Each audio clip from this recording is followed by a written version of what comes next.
kalau sudah berusia seksual.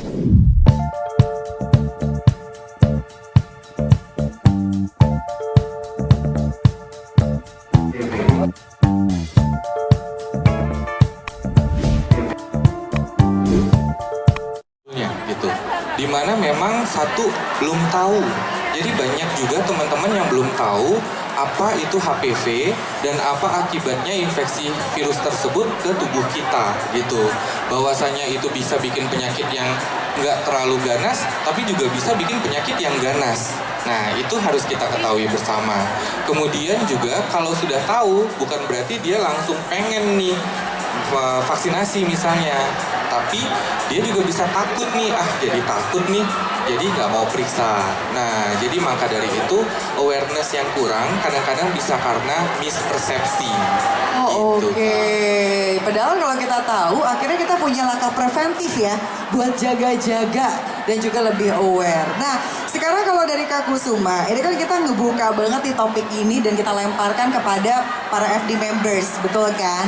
Tapi apa respon dari teman-teman FD members mengenai HPV? Apakah banyak ketidakpastian atau ketidaktahuan seputar perspektif dari sisi para FD members atau gimana sebetulnya di lapangan yang terjadi?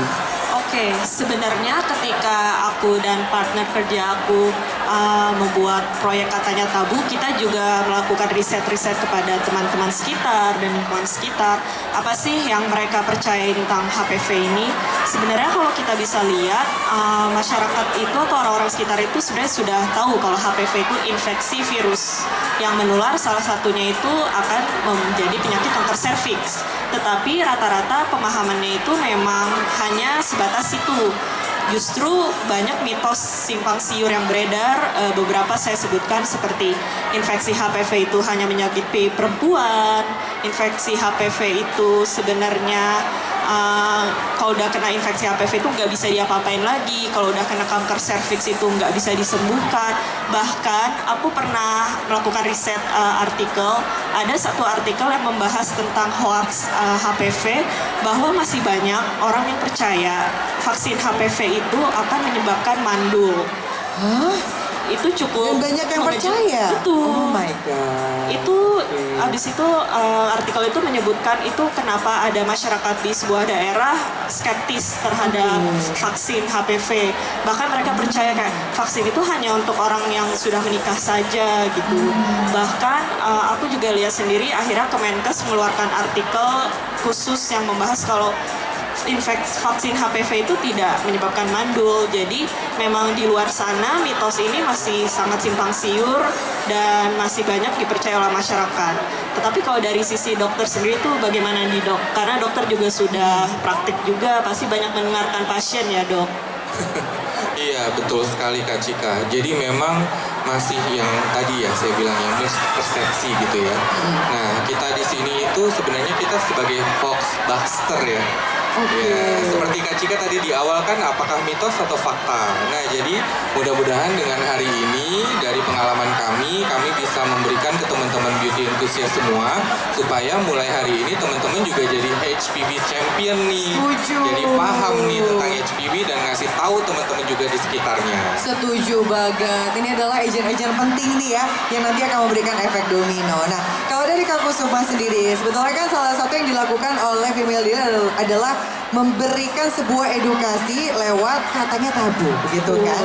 Ya, edukasi apa yang sudah dijalankan dan akan dijalankan ke depannya untuk memberikan banyak lagi informasi dan penyebaran ke masyarakat mengenai HPV dan cara untuk memahaminya. Oke, sebagai media kita Katanya Tabu ini tentunya ingin berangkat dari data ya. Kita juga sudah melihat data-data bahwa bahkan Kemenkes pernah mengeluarkan riset di tahun 2018, infeksi kanker virus ini menjadi salah satu infeksi kanker yang paling banyak kedua di Indonesia. Bahkan 70%-nya itu sudah dalam stadium lanjut.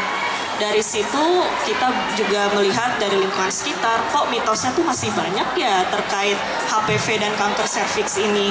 Lalu dari situ kita mulai berangkat, oke, Katanya Tabu ini kita ingin menjadi sesuai dengan kata dokter tadi, hoaxbuster ya.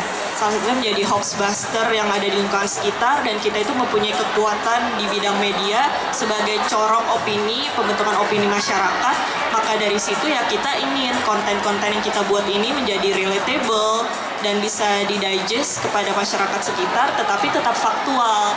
Maka dari itu sejauh ini kita konten sesuai dengan topik HPV ini ada pada bulan Januari kita pernah membuat Cancer Cervix Awareness Month. Lalu kita juga pernah membuat konten bahwa HPV ini juga bisa menjangkiti laki-laki loh. Oh, wow. Ternyata nggak cuma perempuan, laki-laki pun bisa. Betul. Oke. Itu. Dan jujur konten yang tentang kita raise awareness yang tentang laki-laki ini banyak juga yang jadi kaget dan kejut, atau bahkan kayak iya nih memang ini harus dibahas, gak cuma perempuan doang kayak gitu. Jadinya untuk kedepannya wah ini memang harus diangkat terus sih memang isu seperti ini. Oke, ini ternyata penting banget, gak cuma perempuan, laki-laki juga bisa terjangkit seperti itu dok.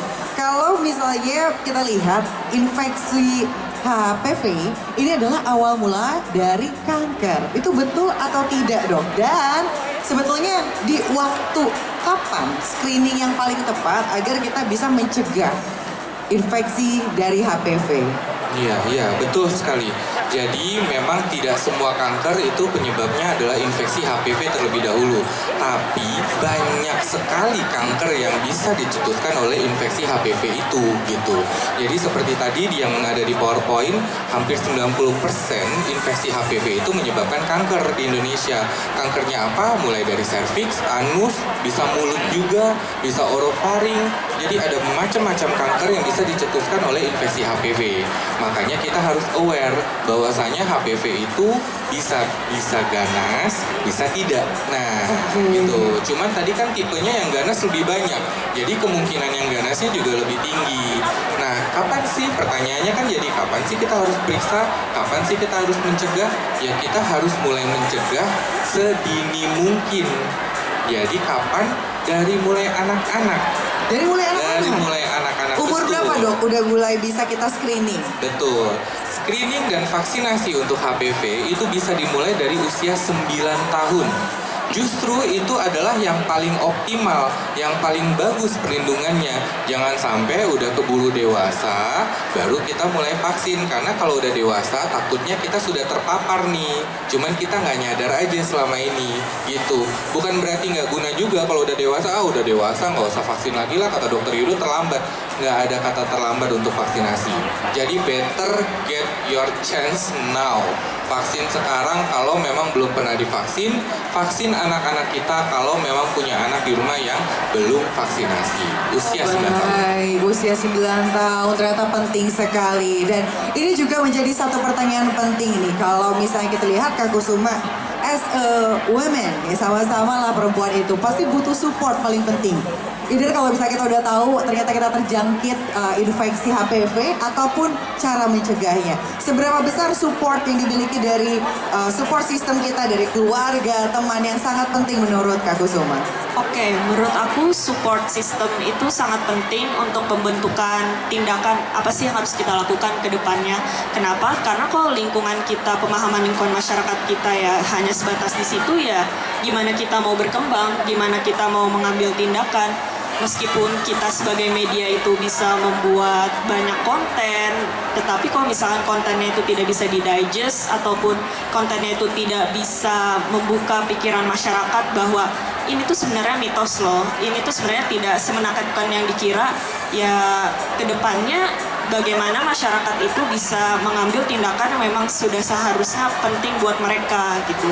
Jadi kalau misalkan dilihat dalam lingkungan yang dekat ini, kalau misalkan kita berada di lingkungan yang suportif, pasti kita akan lebih aware dong terhadap diri sendiri, akan nggak merasa bersalah ketika mengambil informasi-informasi yang baik untuk diri sendiri gitu. Jadi tentunya lingkungan yang suportif ini sangat penting dan akan memberikan dampak positif terhadap kita sendiri, terutama untuk infeksi ini.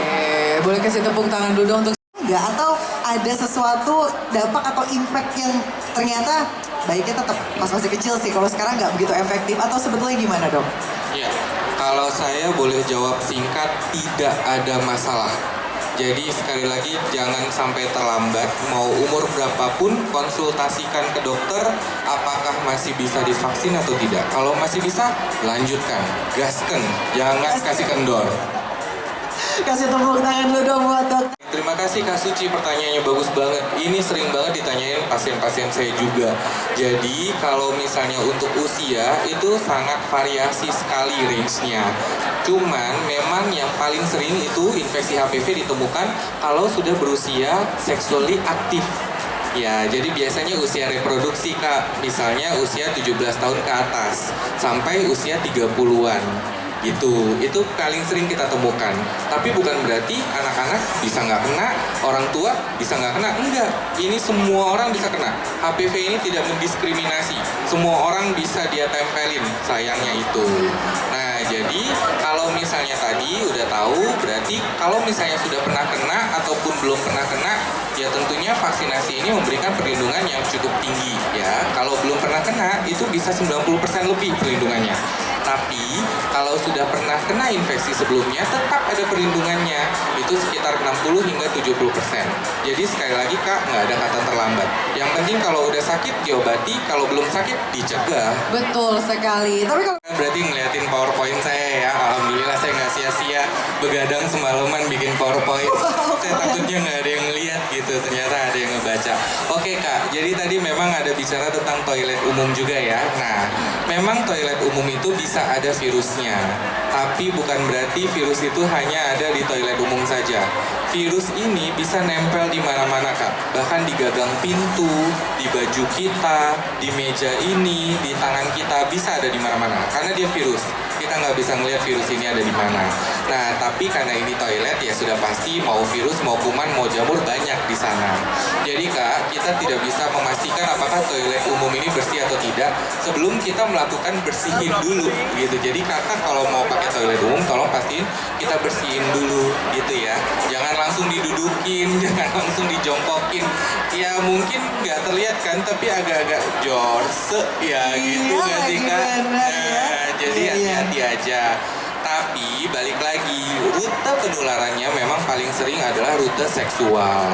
Tapi kalau melalui toilet umum itu selama imunitas kita bagus, kita jaga hygiene kita bagus, dan kita juga bersih-bersih ceboknya atau basuhnya, tidak segampang itu menularnya. Jadi yang penting bersih-bersih Kak.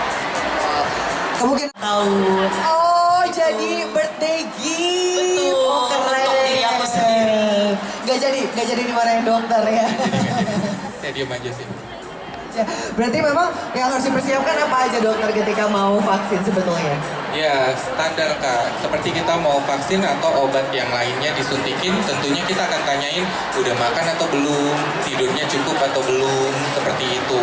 Kemudian nanti tinggal datang, tinggal suntik, kemudian observasi setelah suntik, habis itu boleh pulang langsung. Dan itu boleh beraktivitas, jadi nggak ada masalah. Yang penting Kakak sehat, dalam kondisi sehat walafiat, dan juga mampu untuk divaksin. Betul. Kemudian mampu bayar.